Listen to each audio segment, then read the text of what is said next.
You've probably seen one of these, a Lego brick. But have you ever wondered how it all started and why it's called Lego? Actually, the name is much older than this plastic brick. Are you curious? Let me tell you how it all began. Many years ago, there was a skilled and hard-working carpenter named Ole Kirk Christensen. Ole was a respected carpenter with his own company, but times were hard, so he didn't have much money and had to dismiss his last worker.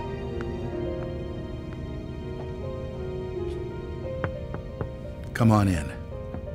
I've closed down the workshop and packed my things. Thank you. I suppose I'd better write you a paycheck.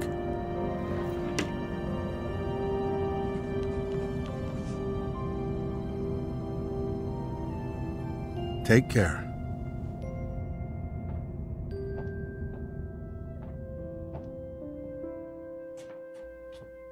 Well, that was the last one. I just didn't imagine that it would come to this. I know. It's hard to understand. But at least now it can't get much worse. But it did get worse. Shortly after, Ole lost his wife. But Ole was a special person. He wasn't the type that gave up. And with the responsibility of his 4 sons, he had to think of something. Ole had gotten an idea, and for him, it never took long to put an idea into action.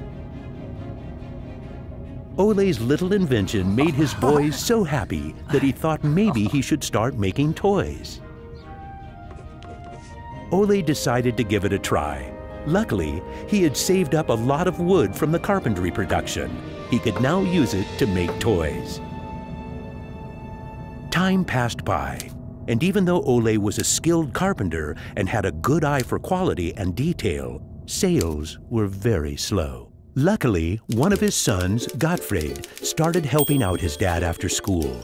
Together, they just barely managed to keep up the production. Eventually, word began to spread that wooden toys of the finest quality were being made in the little workshop in Billund. One day, a man drove into town, a man who would change Ole's future. He was a wholesaler from Fredericia. I've heard that you're making some very nice wooden toys. Well, one does his best. The wholesaler was very impressed with all the wooden toys and placed a big order before he left. Now there's finally someone who can see the opportunities in what we're doing. Look at this. The wholesaler wants to put a lot of our toys into his store for the holidays. It's going to be a good Christmas this year, but we'll be busy. Now there was a lot to do in the little workshop, and Ole could rehire his former workers. Ole only used the highest quality wood, which was hand-picked and very carefully prepared. They worked day and night to get the order finished, so the wholesaler could get the toys out in stores before Christmas. Is there something wrong, Dad? I'm afraid that we're in big trouble. In the middle of their work, Ole received a letter saying that the wholesaler had filed for bankruptcy and couldn't buy the toys that he had ordered. But what are you gonna do? What about Christmas? Now we can't even afford food? I'll do it. What are you gonna do, Dad? I'll do it myself. I'll drive around selling the toys. There was no time to lose. Ole packed the car with all the toys and drove off. Ole was a very good toy maker, but was not a very good salesman.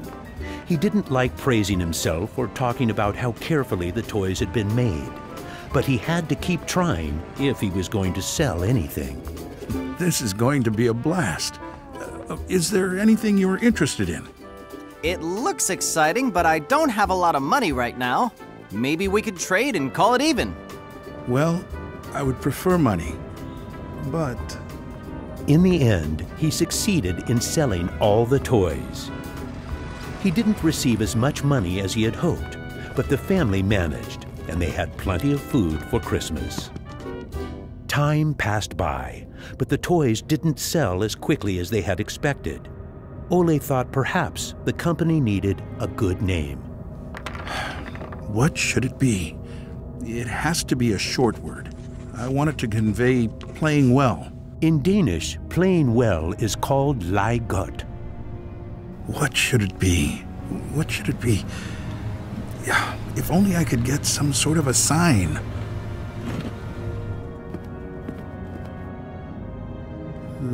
Lego. As you can see, Ole himself ended up finding a very suitable name. But what he didn't know was that in Latin, the word Lego means I put together. The name Lego was well received, and the company slowly started to move forward. We have made 3,000 crowns this year, and we have more orders than usual. Did you say 3,000 crowns? Then you need to see what I've been looking at. Even though Gottfried wasn't comfortable spending money on a milling machine, he could see that it was useful and that the quality of the toys improved. Could you finish the last batch and get it ready for shipping? I will. Dad, I've saved a lot of money for the company today. Really? How? I figured we could save money in the lacquer, so I only coated the ducks twice instead of 3 times. You what? Unfortunately, Gottfried's idea didn't go over well with Ole. Ole made Gottfried unpack all the ducks himself, give them the last layer of lacquer, and bring them back to the train station. Ole believed in high quality and not cheating his customers. When Gottfried returned, Ole explained that that wasn't the way to create a good brand. This little lesson opened Gottfried's eyes to the fact that every detail matters, and only the best is good enough. In the late 1930s, Lego was making a profit. Even when the Second World War broke out, they tried to make the best out of a difficult time. It seemed nothing could go wrong. But a stormy night in 1942 changed their luck.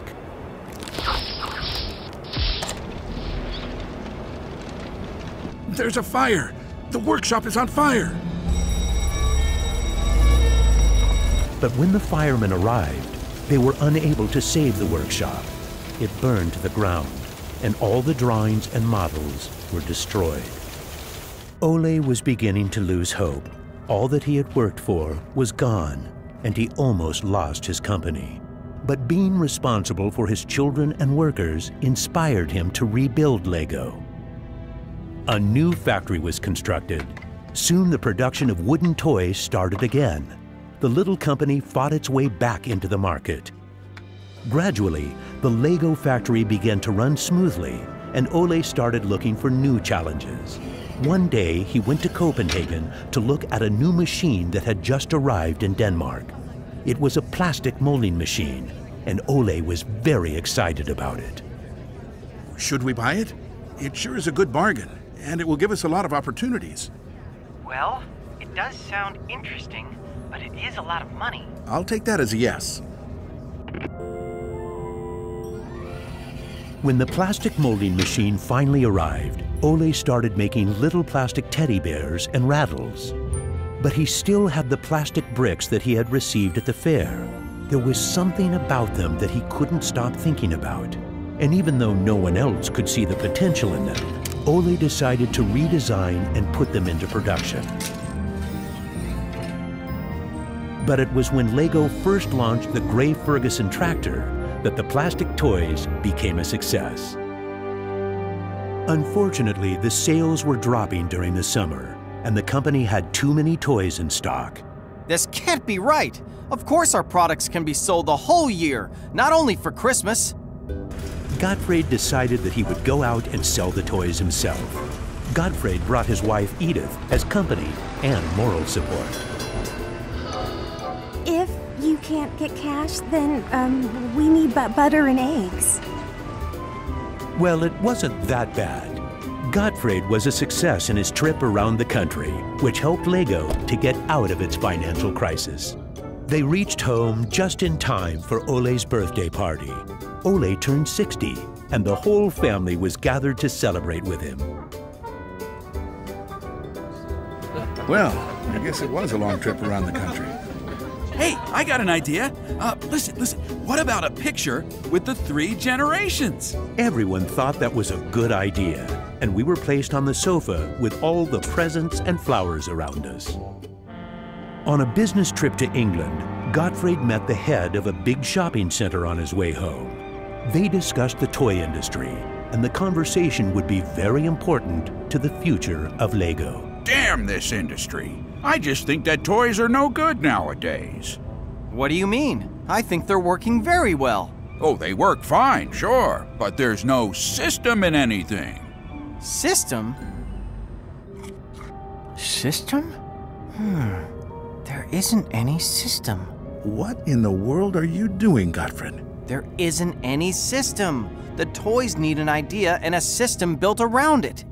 I want to put system into play. Children have only been offered ready-made solutions. They need something different that will strengthen their imagination and creativity. So you're trying to put Lego into a system? Interesting. That same year, Lego started producing the first Lego system of play. Children could now build houses from the Lego bricks. The town plan gave play a realistic town setting, and with this, children learned about traffic safety. My sisters and I could play with the new Lego system for hours. Some people said we were the luckiest children in the world because we grew up in a toy factory. It was a huge breakthrough, and Gottfried decided to try selling it outside of Denmark. The system of play was so popular that they managed to sell it to many countries. Look what I just built! That is really nice, Kel. Even though Lego was meant for only building houses, there was still a lot of opportunities. There was just one problem. I can't lift it up. It keeps falling apart. That made Gottfried wonder. He wanted to find a way to make the Lego bricks stick together, but that was easier said than done. Gottfried noticed that the Lego bricks got a better clutch power with tubes inside. Now it was no longer just bricks, but a whole construction system with endless possibilities. This was groundbreaking for the Lego product. With a child's imagination, Lego could be anything in the world, over and over again. The imagination is the limit. Look, Dad! Now I can build everything! Unfortunately, Ole never got to see how successful the little brick actually became. Gottfried was left on his own, and he had to go through another fire at Lego that destroyed most of the wood production. Just like his father, Gottfried knew that he had to try to get the best out of any situation and never give up. Gottfried took the hard times with his head held high. As sales grew, the company also got bigger. He had to think ahead, and he decided not to resume the production of wooden toys and to only focus on the Lego system. It turned out to be a great decision. Many new models were built, and Lego got stronger in the toy industry. Sir, which one of these do you think is the best? That one. Even though it got busier at Lego, Gottfried still had bigger plans. Now he wanted to build an airport, so it would be easier to sell his toys to the whole world. Like father, like son. It didn't take long to put his idea into action. Only 3 years later, Billund Airport was open. The many guests and business connections who visited the company always wanted to see the modeling department. Gradually, it got so crowded that it was hard for the employees to keep up their work. I think we better wait a while. Gottfried could see that something had to be done. He needed a bigger place to display the Lego models. I don't want to interrupt, so I'll just put this package of our new Lego train on the table. Just put it there. Train? The idea grew quickly from an exhibition room to an amusement park. And then we could have a tower so you could look over the whole park from above, the whole town. It will be a land made out of Lego. Legoland! Well, it looks interesting, but how many visitors are you actually counting on? Well, I guess, 200, 300,000? 300,000! Even though it sounded like a lot, my dad was actually pretty far off the mark. There were 600,000 guests the very first year. My family and I were there to greet the guests. We've kept up this tradition ever since.